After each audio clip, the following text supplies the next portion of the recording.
किसान भाइयों, जैसा कि आप सभी जानते हैं कि हमारे देश में कई क्षेत्र ऐसे हैं जहां खेती आज भी वर्षा पर निर्भर करती है।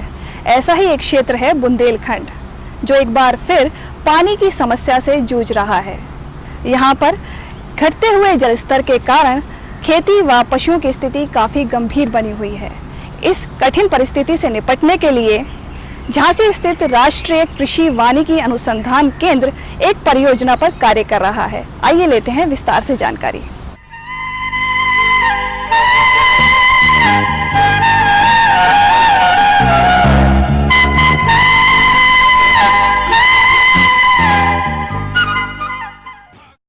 समय वो भी आया जब झांसी से पानी विदा लेने लगा। पानी की कमी से पपड़ाई धरती कराह उठी। वर्ष 2004 से 2007 तक का लगातार पसरता सूखा पूरे बुंदेलखंड को वियावान करने लगा। पशुधन की काया से झांकती हड्डियां सूखे की गाथा कहती रहीं। बड़ी संख्या में लोग अपनी धरती माँ को छोड़कर पलायन करने लगे। ऐसे में मदद के हाथ आगे आए। सूखे को धता बताती ऐसी एक प्रभावी योजना लेकर आया झांसी स्थित राष्ट्रीय कृषि वानिकी अनुसंधान केंद्र। सूखे में हरियाली बिछाती, जल की कलकल सुनाती ये योजना थी कृषि वानिकी आधारित जल समेत प्रबंधन।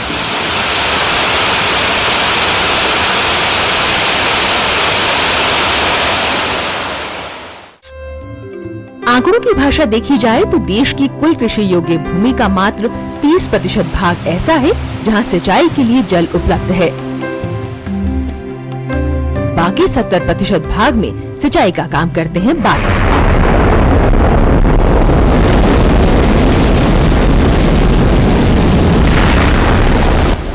बरसे तो पौ बारा, ना बरसे तो सब गुड़ गोबर और सीधी चोट कृषि पर। बुंदेलखंड का एक बड़ा क्षेत्र भी पानी के टोटे में है। पानी की बहुत समस्या है। मवेशियां हम लोगों ने बेच खाई, मर गई हैं। नाला तालाब सब सूखे पड़े हैं। आज स्थिति पीने की ही गमी चल रही है। 3 किलोमीटर से पानी ले आ रहे हैं।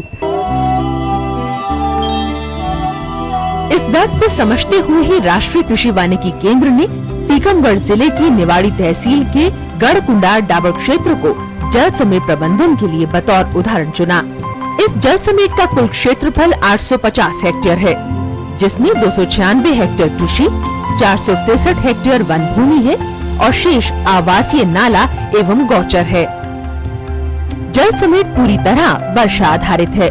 मात्र 20% क्षेत्र में ही कुओं के द्वारा जीवनदायी सिंचाई होती है, जिसमें अधिकांश कुएं गर्मी के महीने में सूख जाते थे। तब किसान और वैज्ञानिक एक मंच पर आए। आम जन सहभागिता को साकार करते हुए गांव वालों की समिति बनाई गई। जल समेत प्रबंधन में जल, कृषि और कृषि वानिकी की विधाओं को सफलता का जामा पहनाने के लिए कमर कस ली गई।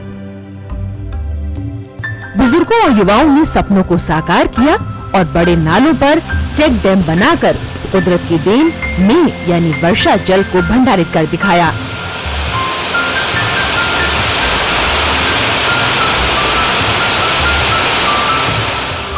देखिए किसान भाई, अभी आप लोगों ने देख लिया कि हम लोगों ने चेक डैम बनाए हैं जो सीरीज में मतलब ऊपर से नीचे तक गए भी हैं। फिर हम लोगों ने चेक डैम लगाए हैं। उसका फायदा आप लोगों ने देख लिया कि आपका यहाँ पानी है और 4 किलोमीटर दूर उतनी ही बरसात हुई, लेकिन वहाँ हाहाकार मचा हुआ है। वहाँ पे टैंकर से पानी दिया जा रहा है। यहाँ आप लोगों के पास इतना पानी है कि आप लोग गर्मी की सब्जी लगा सके। आपके खेत बड़े ढालू हैं, उसमें आप लोग मेड़बंदी कर लीजिए तो जो खेत का मिट्टी है वो चेक डैम में नहीं जाएगा और चेक डैम में जो पानी स्टोरेज करने की क्षमता है, पानी रुकने की क्षमता है, वो बराबर बनी रहेगी ताकि यह आपको पीढ़ी दर पीढ़ी फायदा देता रहे। पपड़ाई धरती की प्यास बुझाने का कुछ इंतजाम हुआ तो खेत की सुध ली गई। कहते हैं जो है सो बचाओ, झोली फिर भर जाएगी। मेड़बंदी में अपना असर दिखाया, यही कृषि वानिकी ने अपने पांव पसारे। बागवानी वृक्षों को अपनी अतिरिक्त कमाई भी हुई। किसी की मेड़ पर इलाहाबादी अमरूद इतराया तो कहीं गर्मी को धता बताता नींबू गुच्छों में जा समाया। वहीं सेहत की खबर लेता आंवला डाल दर डाल फलने लगा। देर सवेर देशी बेर में भी रंगत आई तो तो किसानों के चेहरे पर गर्व की मुस्कान छाई, उमंग के स्वर फूट पड़े।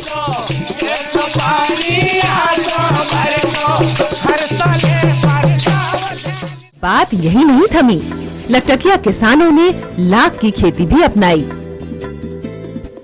कीट से बढ़ती दोस्ती में लाख उत्पादन कर नई दिशा दी।